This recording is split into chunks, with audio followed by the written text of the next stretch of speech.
Good afternoon, everyone. So yes, I was asked to put my thinking cap on and do a bit of crystal ball gazing from a legal perspective in 10 minutes. Now that's usually a cue for a lawyer to do some creative thinking around what might be somewhat self-serving and scaremongering content that encourages people to up their legal spend.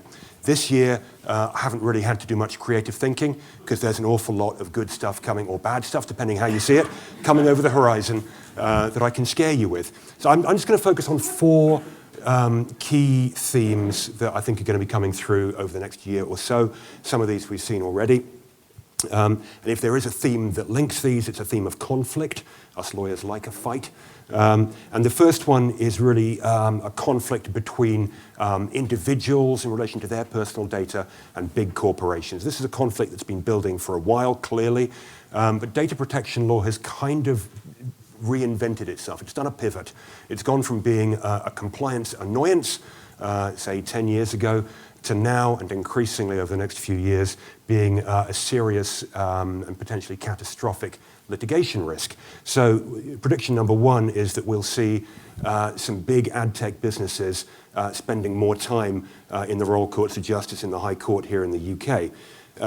Why do I say that? Well, I've got three key reasons, or three key bits of evidence to support that proposition. Firstly, consumers are getting a lot more savvy about their rights in the world of data. And we've seen that in the last few days. This case in the ECJ that's brought safe harbor to its knees, brought by one single individual, Max Schrems, an Austrian law student. He's taken that all the way, and he's been asserting his rights through the courts. We've also seen that in the last year with Judith Wiedel-Hall and two other activists bringing proceedings against Google, claiming damages for unlawful, they say, targeted advertising activity online. So consumers getting more active. Secondly, that Wiedel-Hall case has changed the law. Pending a possible appeal, we've got a position now where individuals can claim damages for breach of data protection law, even if they haven't suffered financial loss. So they can claim damages for distress. That's something that previously wasn't allowed. Thirdly, the US class action lawyers have landed here in London. They came here primarily because we've had a change in the law recently around competition law. We now have the facility for opt-out class actions in competition law. But they want to get working in any kind of group action that they can, and we've already seen one outfit, Hausfeld, advertising for potential claimants to take advantage of that Wiedel-Hall against Google case, saying if you were a Safari user between X date and Y date, you could be entitled to damages between £400 and £4,000. Check it out on their website. Sign up here and you can be part of our group action. So we've got this kind of mix of different factors pointing very much towards big damages actions in the High Court potentially, and that's even before we've got on to looking at this new data protection regulation, which I won't do today. Second conflict, and we're moving away from the kind of legal conflicts here to the conflict that Julie was talking about earlier of data-driven marketing against creative-driven marketing, and how we're starting to see some resolution of that conflict and some synthesis of those two.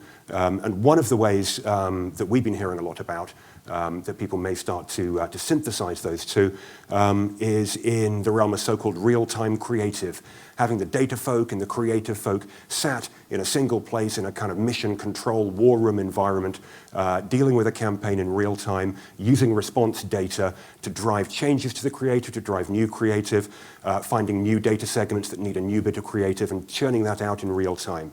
For us lawyers, that makes us really nervous.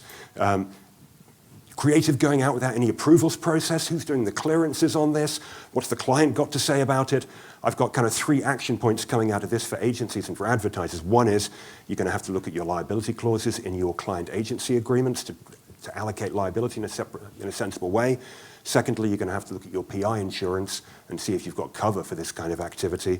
And thirdly, and this is the self-serving part, you might have to start thinking about duty lawyers being part of the team in the same way that with live broadcast TV, you would have a duty lawyer there in the control room ready to step in if things are going the wrong way. Similarly, actually having someone with a legal regulatory background as part of the team for a big campaign could be money well spent.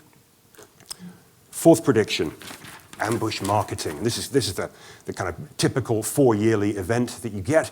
You've got next year the Olympics in Rio, and you've got Euro 2016 in France. So it's a bumper time for cheeky non-sponsor marketing activity.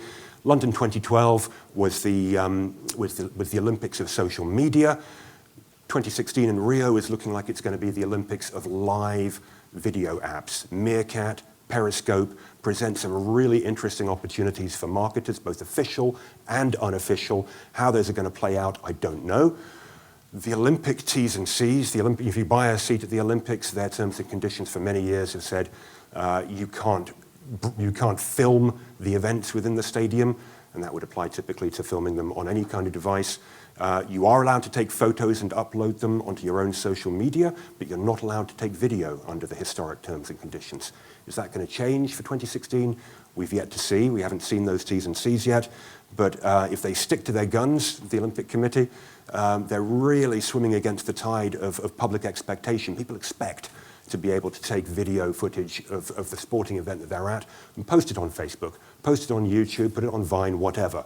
And ambush marketers, I think regardless of what the terms say, they're going to be doing some interesting things, both inside stadia and outside stadia. So look out for some new forms of mischief this coming year.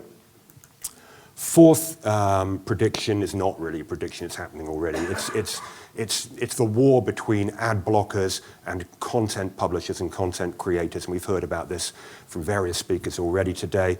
In one recent report, it was estimated that in Q2 of 2015, there were 45 million active US users of ad blocking technology, 77 million in Europe. They estimated the loss of revenue in the whole year, this year, out of ad blocking would be in the realm of $22 billion. And ad blocking adoption is growing, they say, at 41% per year. So this is an increasing problem. It's not going away. If anything, it's getting worse. So we've seen an arms race already between the advertisers and the hosts of advertising on the one hand and the ad blockers on the others. You start with an ad, you then get an ad blocker, then you get an ad blocker, and so it goes on. So there are technical measures that are being used, but there's legal measures being used as well. And we've seen court cases in Germany. Axel Springer, the publisher, have been very active in this, taking on IO, the AdBlock Plus people in various courts in Germany. So far, unsuccessfully, but they vowed apparently to appeal the most recent Cologne judgment that didn't go their way, so this may yet go further. My prediction on this is that we haven't even started on that yet. There's going to be more legal action, there's going to be more technical action as well. We may see some kind of concerted action by groups of large publishers and online platforms. That obviously has to be balanced against the risk of antitrust action, the accusations that they're acting as a cartel against the ad blockers. So I think it's going to be, in conclusion, busy year for lawyers. Some good opportunities, nevertheless, for agile, disruptive businesses off the back of all this legal uncertainty. That was it from me. Thank you very much.